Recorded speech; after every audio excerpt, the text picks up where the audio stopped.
This is Rob Tebbutt for Boxing Social. I'm delighted to be joined by the WBA Super World Super Middleweight Champion, George Groves. How are you, George? I'm good. I'm very good, thank you. Nice to see you. We're here at the Luke Campbell unveiling. You got yourself a new stable, mate. Yeah, Luke Campbell's joined the gym. He's an old pal of mine. We used to box together on England squad. Known Luke an awful long time, before he was famous. It's great to have him back, because we were pals on squad as it was back in the day, and then it got to, I think, 2008, and I said, Luke, man, I can't hack it no more. I'm going pro. He said, I'm going to hang around. I'm going to go one more cycle, and he won a gold medal. So I was like, well, I'm over the moon for you, mate. You made the right decision. So. Then he's obviously turned pro. He's done his thing, much like me. It took him a little while to find his way, but he decided he needs to change the scenery. And we spoke before he started working with Shane properly. And I said, Shane's he's a good guy. He's on the level. He's got no ego, and I believe that he'll bring the best out of you because of the way he the way he trains people. He encourages to punch hard. And I think maybe people do, maybe people don't, but you don't think of Luke Campbell as a power puncher. But I think anyone who's fought him and knows that when he's not just trying to pick shots, he actually plants his feet. He's got a lot of power, and I've seen it already. I've seen him bash up a few poor little sparring partners that were coming in. So I think he's technically going to achieve what he's set out to do, and what he should do is win a world title. And then I'll tip my hat to him and tip my hat to Shane. That's another guy who he sort of took from, from nearly to made it. And it's great to have Luke in. Tell me a little bit about that, because I, like many people, have seen the photo that's been circulating of yourself, Luke Campbell, Amir Khan, from your amateur days. Is it beneficial to you to have somebody that you've known for so long coming into the camp? I know you're all very close under Shane McGuigan. It's sort of that family vibe. You'll bounce off each other in the gym. Does that give you a little bit of a boost in your career? Yeah, I mean, first of all, you want to get on with everyone in the gym. That's the most important thing. And for me, having talented fighters that come in, it brings you on. It makes you, you'd be watching them, seeing what you can pick up on. We've got Lee McGregor in, who's only had a handful of fights, but he's already fighting for titles, And then you've got Luke Campbell at the opposite end, who's been boxing probably twice as long, but a fantastically talented fighter. Shane will be learning from him, because he'll be adjusting the way that he trains Campbell, because it obviously won't be exactly the same as he trains me or anyone else. So, but it's nice. When I sort of joined, I didn't really know anyone. I knew Shane to say hello to. I knew Frampton to say hello to. Obviously, I knew David Hay, who was in the camp at the time, but he was training in a different gym.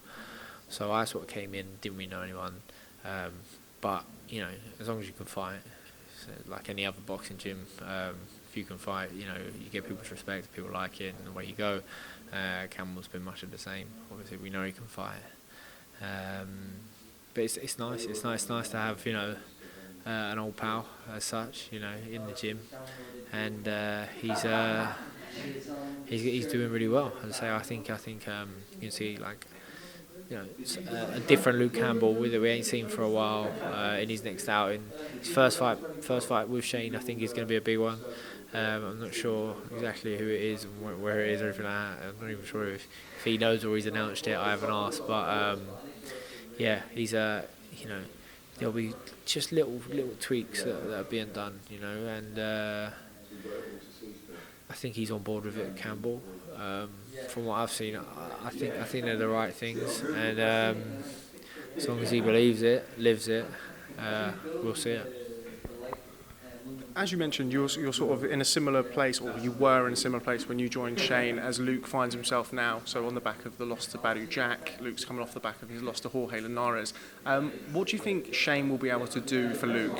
Is it going to be a similar sort of thing that he did for you? Do you think it's sort of the right time for him to be joining that stable? Well, yeah, Luke's had to relocate to London in terms to work with Shane. I didn't necessarily have to do that, so it wasn't that big a commitment to start with. Obviously, I was in a worse shape. I was like failed, 3 world title attempts, a couple spectacularly, and Luke just got to the point in his career where he probably thought, I need a change up here. Something wasn't right, and he's come in, and I was fortunate enough to have, a solid, 2 years with Shane before where we really had to step it up. I got many fights in progressively, the opposition levels progressive as we went along. I'm not sure if Luke will have that luxury. We might have to go in at a higher level to start with, but 31, he's pretty fresh. He gave Linares, who's a fantastic fighter, all the trouble in the world, and if I believe that if he'd sort of had the right mind frame and maybe even just a few other differences, he'll beat Linares. With Shane McGuigan, he'll beat Linares. Might take him 1 or 2 fights to settle and bed in with each other, but that is he's more than capable of that. Shane's seen star quality in him. At this stage of Shane's career and Luke's, he's not going to be training people unless he can make them world champions. Shane has that confidence and that belief. He's done it with me. He's trained other world champions before. He's got guys on the verge of becoming world champion. So it's the right place to be right now in London. It's the champion factory. We're all pushing each other on, but everyone's winning.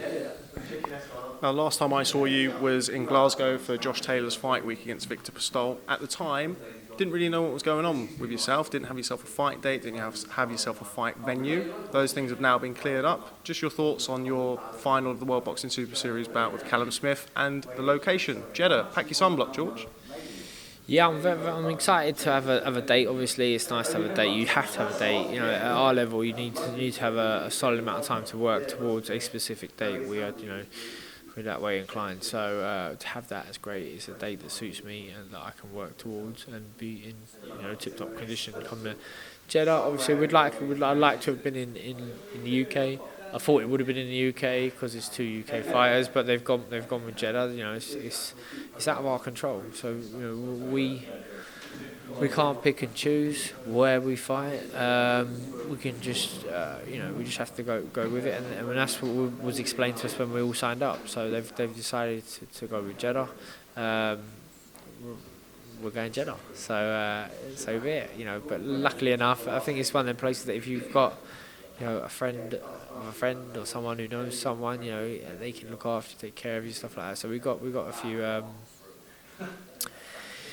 We got an inside guy who's going to take care of us out there. So that's a big going to be a huge help. And we're not going to be outside much, so we're not worried about sunburn. Unless they decide to let us box outside, I don't know. Box outside in the afternoon. I'm just worried about the name. Well, I'm not even worried about the name. I'm wondering what the name is. We've had Thriller in Manila and Rumble in the Jungle, and I don't know. I tried to come up with a few others. Then we get Rowdy and Saudi. I come up with A&E in the UAE, but I wasn't sure about that. Was the other one? Neil came up with one. Obviously wasn't memorable enough, but we'll get there, won't we?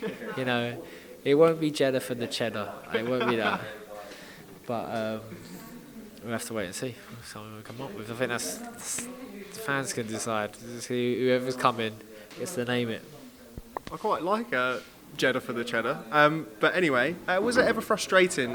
Saw one of your tweets that was posted the other day. It seemed to me that you were potentially a little bit disenchanted with having to wait around, not having a date. One of the positives of the World Boxing Super Series was you're supposed to have regular fights, know when you're fighting. Obviously, you had your injury, so that put things to the end a little bit. But was it frustrating for you having to sort of wait and being in limbo? If people thought I was getting a bit arsey about not knowing what's what, I think they must have interpreted totally wrong, because I was totally happy and content with not knowing anything at any point in the near future. But we have a date now, it's great. Away we go. We were like minimum 8 weeks notice. We had 8 weeks notice. That's exactly what we asked for. That's what everyone wants. We just got to work out how to get there.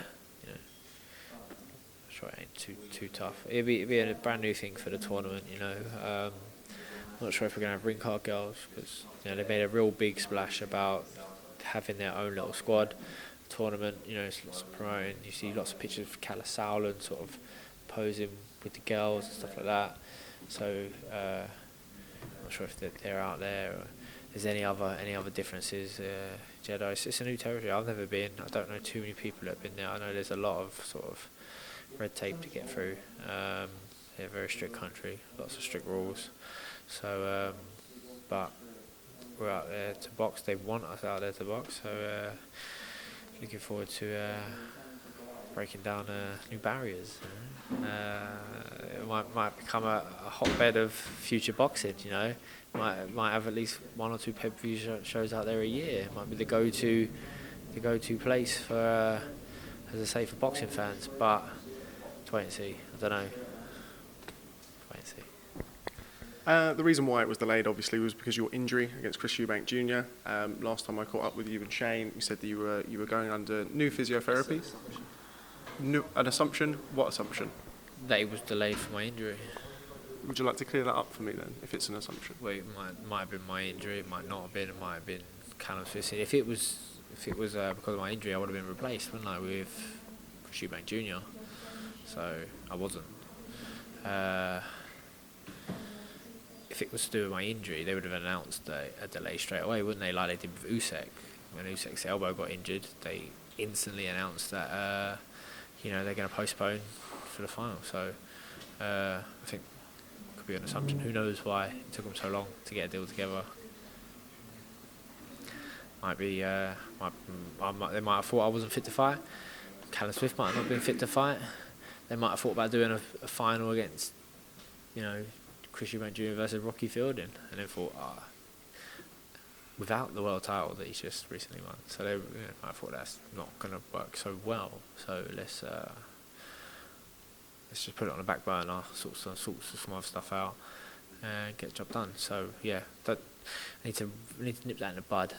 Is that we've been hanging around for me, because that's not the case. Not the case at all. I've been pushing for a date for a very long time. Well, I stand corrected. With regards to the rumours that were circulating, Eubank Jr. was a name that was tossed in there. Didn't really hear the Rocky Fielding one personally. What did you make of all of those things swirling around in the background while, as you say, you were pushing for a date? Can't remember now, to be honest. You know what I mean? Just can't really see. So much. I feel like so much has happened that, as you say, I've recently had a baby boy. He's been my focus of late. Him. My other little boy, my wife, spend time at home, rehabbing the shoulder. I haven't really worried too much about who was going to replace me, to be honest. And if I had, I can't remember. I'm not renowned for memory. I get punched in the head for a living, so sorry. That's okay. There were some rumours circulating that you and your old mate, James DeGale, were going to fight. He relinquished his IBF World Super Middleweight title. Any truth in that? It would have been an interesting fight, I suppose, but he had a mandatory against Uzcatsky that he didn't want to do, so he's relinquished his IBF. Now it's a very difficult fight to make because I've already beat him. He's looked awful in his last few fights. His last fight was on the undercard at the Hard Rock Cafe that no one watched. His homecoming was over here and he got bashed by a guy who was supposed to, just keep the corner warm. He, other than that, he's been the road warrior. He's been on the road. No one's seen him. He's come back and now he's vacated his belt, so he doesn't even have the one thing that was of value. So I'm not sure what his plans are now. He says he's vacated his belt because he wants big fights, he wants to earn some money. Fair play to him, I don't know where they come from. So obviously you can even fight Eubank Jr. for no belt on pay-per-view, but I think Junior's tied into the tournament. Talking about Billy Joe Saunders again. He can't make middleweight, so I don't know what that'll be for. It'd just be a sort of a fight. If that was going to happen, I'm not sure why it hasn't been made already. Might fight Rocky Fielding. That would be the logical one. Obviously Fielding's now world champion. He won't make the money that he hopes to make, but he could roll the dice on that, believing that he could beat Fielding, and then opens up the doors for him after that. But a few years ago, you say, yeah, you beat Rocky Fielding, no problem. Now, 50-50 fight. So, does he want to roll the dice on a 50-50 fight? I don't know. Does he want to risk getting beat in the UK? It's okay getting beat elsewhere sometimes, but he's come home, wants to earn some money. I don't know where it is though. I don't know where it's going to come from for him. But maybe he knows more than I do. What do I know? Can't remember nothing. As somebody who had a baby not too long ago, I sympathise with you, George. Can become very forgetful. Just last word on your preparations for Callum Smith. First and foremost, how's the shoulder? Yeah, it's good. It works. We're back sparring now. It's everything as it should be. Requires a lot of attention, obviously, but we're on top of it, working hard, and we're going to be good to go. So, so far so good. Dates line up well for us. Can't complain. Can't wait to fight.